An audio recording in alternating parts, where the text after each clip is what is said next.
Miski Biblia, nagsasabi na talagang merong panganib na hinaharap ang henerasyong ito sa ating panahon.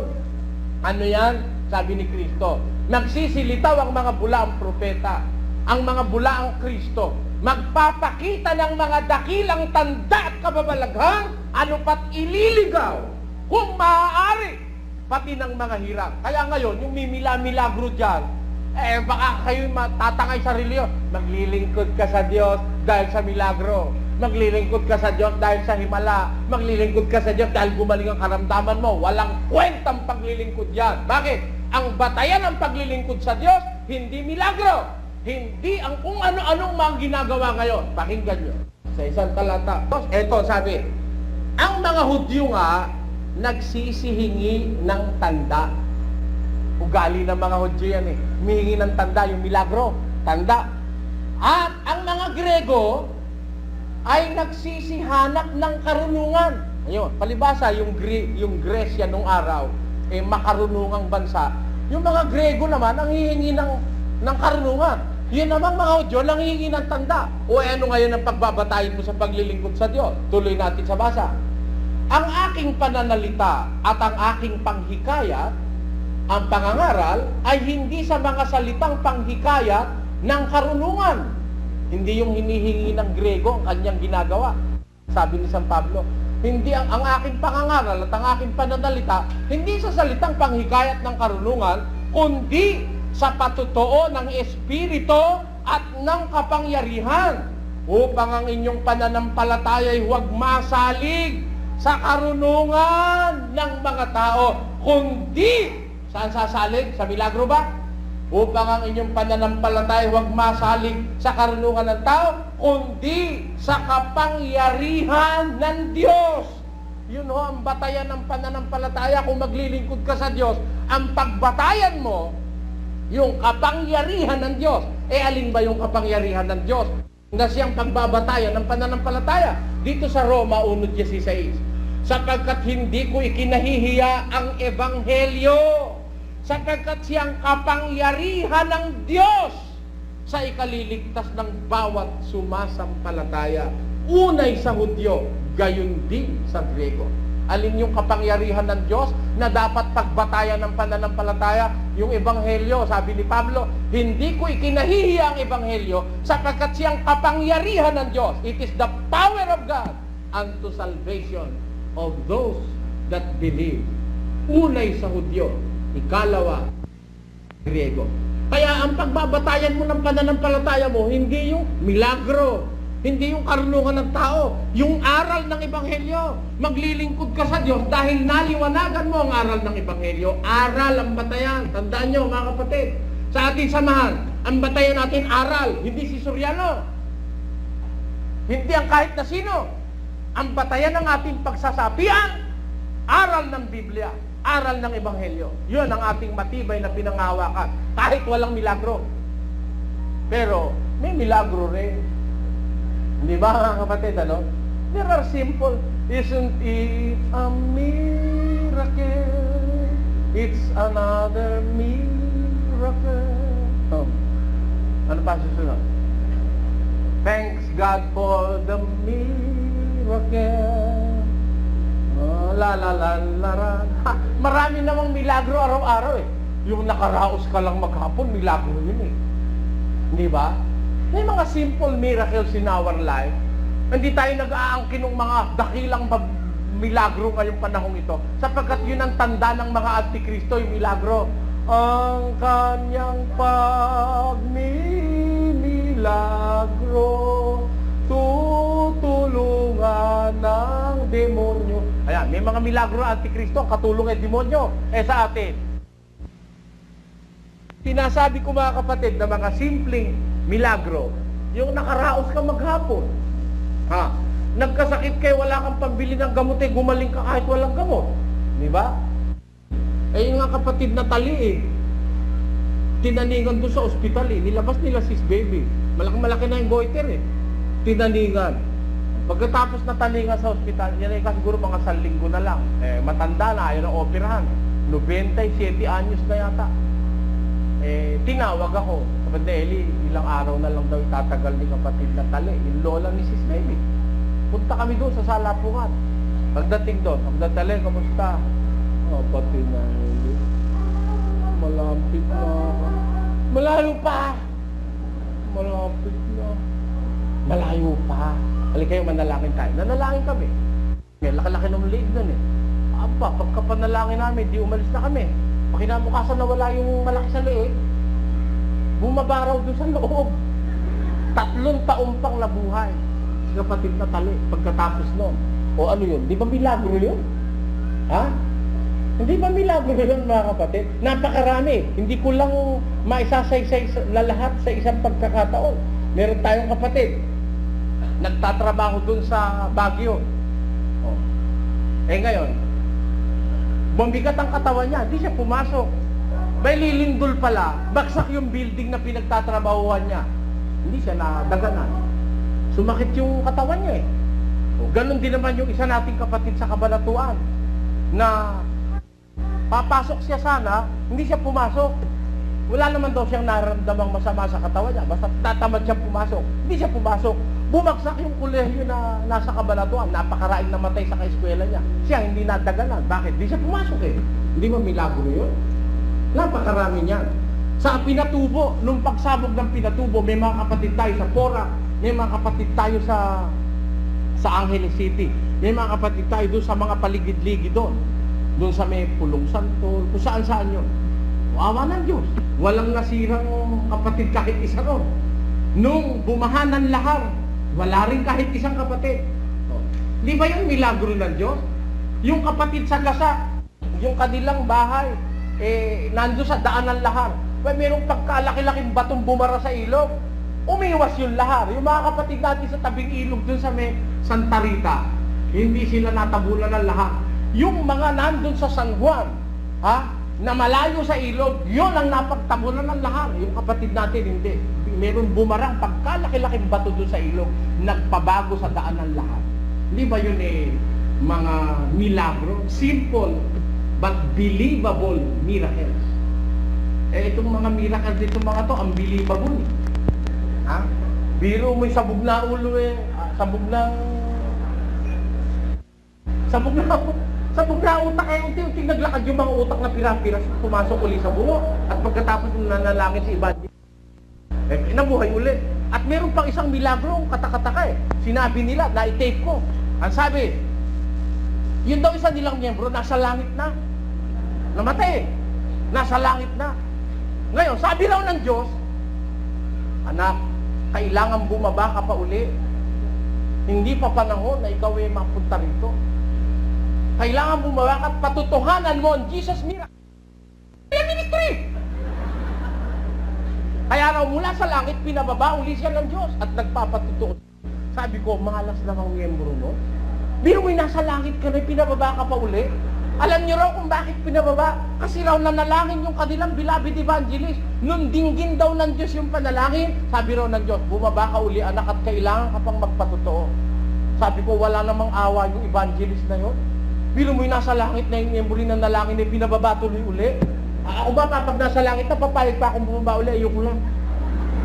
Sigurado na ako, Diyos. Uutusan mo na lang iba. Nandito na ako napakahirap pumunta rin ko pakatapos Nandito na ako Nandito na ako, pabababain mo ako uli. Siguro sasabihin ko sa Diyos, sa buong buhay ko, Diyos, sumunod ako sa'yo. Pero ngayon, ayoko na. Bakit? Abay, nasa piling mo na ako, ayoko nang mahiwalay. Maiintindihan ako ng Diyos, hindi magagalit sa akin. Bakit? Pero kung nakarating ka na ng langit, baba ka pa uli. Yung ba totoo? Paano totoo yun? Sino nagsabi sa'yo pagkamatay ng tao pumupunta sa langit o pumupunta sa impyerno? No! Bakit? Hindi totoo ang pagkamatay ng tao pupunta na agad sa langit kagaya ng paniniwala ng iba. Ang tao pag namatay, ililibing muna. Pagkatapos, yung espiritu babalik sa Diyos.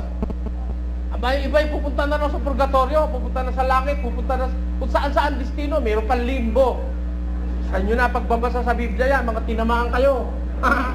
Tinamaan kayo ng bagkat. Walang yung aral yan, Napasasamang aral yan. Mga false hopes na sinasabi nyo sa tao. Hindi kayo nagtatapat ng katotohanan. Kaya, tayo sa ating pagsasama-sama, isang katotohanang nararapat maintindihan ng mga kapatid, itong ating panahon, mapanganib ito. Bakit? Itong panahon ito, yung katuparan ng sinasabi ni Kristo, maraming lilitaw na mga bulaang propeta, bulaang Kristo, ililigaw ang marami. Paano makakapagligaw? Magpapakita ng mga dakilang tanda at kababalaghan. Kaya ako, hindi ako nagpapakita ng mga dakilang tanda at kababalaghan eh. Hindi ako nagpapakita nun. Kasi yun ang tanda ng mga antikristo, magpapakita ng mga dakilang tanda at kababalaghan. Pinakikita ba talaga? Pinakikita. Itinitelevise nga eh. Okay ba o hindi? Oh, itinitelevise, pinakikita. Eh si Kristo ba? Talungin mo nga ang sentido ng Biblia. Kung ikaw ay nasa sentido ng Biblia, nung si Kristo ba gumawa ng mga tanda at kababalagan, ini-advertise ba sa telebisyon? No! Ang sabi ni Kristo sa pinadilat niyang bulag, huwag mo sasabihin ako nagpadilat sa mata mo. Kita nyo? Oh, tapos sabi doon sa isa, humayo ka, huwag mo ipamamalita. Humayo ka at huwag ka na magkasala. Ang ginawa naman ito, sinuway naman ng isa, pinamalita. Kaya lang nabalita, ang namalita, yung sinabihan ni Kristo huwag ipamamalita. Pero si Kristo, hindi siya namamalita. Hindi kagaya nito mga evangelist ka. Dito, maraming bulog ang pinong... Nanluloko! Hindi ka kasindiwa ni Kristo. Oh, hindi ka kadiwa ni Kristo. Si Kristo ayaw itanyag. Ikaw naman tinatanyag mo masyado yung sarili mo. Yun ang katuparan ng sinabi ni Kristo. Maraming bulaang propeta lilitaw, magpapakita. Talaga ipakikita ng mga dakilang tanda at kababalaghan, ililigaw kung maaari, pati na ang mga hirang. O ngayon, kung nandyan tayo sa ganyang panahon, ano ang dapat nating gawin, mga kapatid? Pakinggan nyo.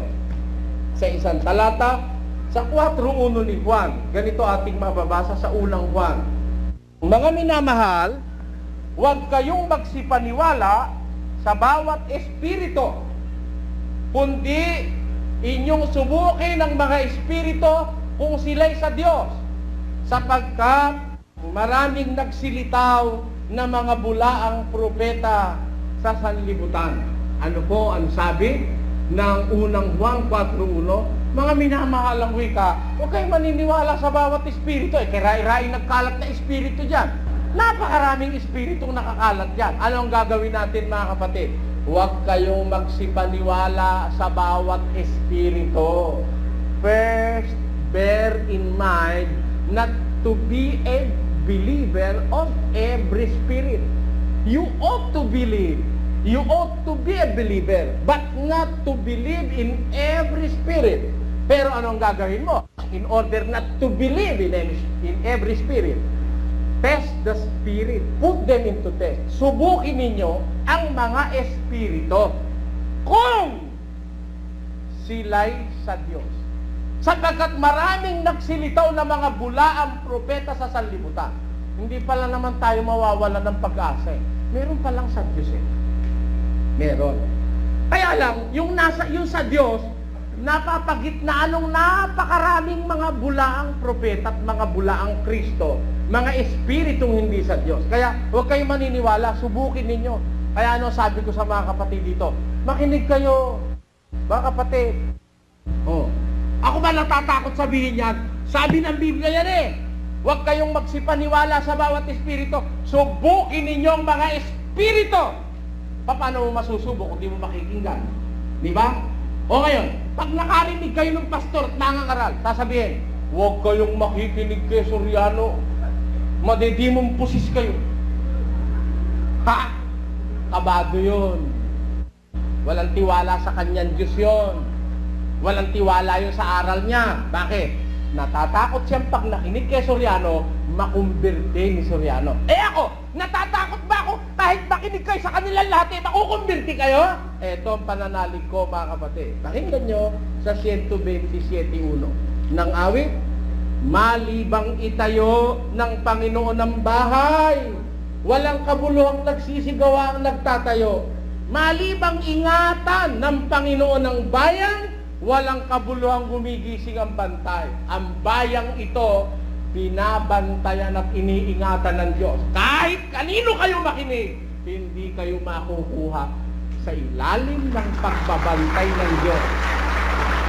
Aba, nakarinig ako ng mga ngaral, sabi ba naman sa TV, huwag kayo makikinig kay Soriano, madidimong pusis kayo. Sabi, wala siyang katiwa-tiwala dun sa Diyos niya, wala pa siyang tiwala dun sa kanya ipinangangaral. Dahil siguro alam niyang marupok yung aral niya, pag nakapakinig kay Soriano, magdududa yung miyembro niya. Ayun. Dito hindi ganon. Ang utos ng Diyos ang sinasabi ko sa inyo, subukin ninyong lahat ng espiritu. Ang bawat espiritu, subukin nyo sapagkat mayroong sa Diyos, pero napakaraming lumitaw na bula ang propeta sa sanlibutan. Kaya ipinasusubok para ating matiyak. Anong katunayang utos ng Diyos yan? Pakinggan nyo, sa unang Tesalonica 5:21-22, ganito ang sinasabi. Subukin ninyo ang lahat ng mga bagay. Ingatan ninyo ang mabuti.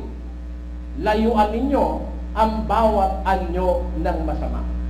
Prove all things. Hold fast to what is fine. Ang sabi ng apostol na si San Pablo, subukin ninyo ang lahat ng mga bagay. Ingatan ninyo ang mabuti. Layuan ninyo ang bawat anyo ng masama. Every appearance of the devil. Layuan ninyo yun. Lahat ng kaanyuan ng masama, layuan ninyo. Pero paano mo malalayuan yung masama? Pagkatapos mong sundin ang utos ng Diyos, na subukin ninyo ang lahat ng mga bagay. Lalo na sa relihiyon, subukin mo, kapatid. Subukin mo. Pakinggan mo silang lahat. Huwag kang matakot. Hindi kita ititiwalag. Sige, makinig ka na makinig. Alam mo, pagka nakikinig ka na, lalo akong nakukontento. Bakit?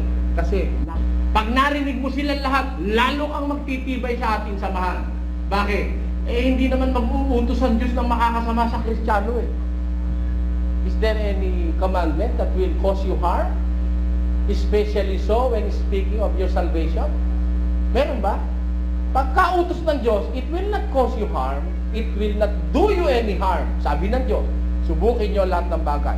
Subukin nyo lahat ng espiritu. Subukin nyo mga kapatid. Mapapahamak ba kayo?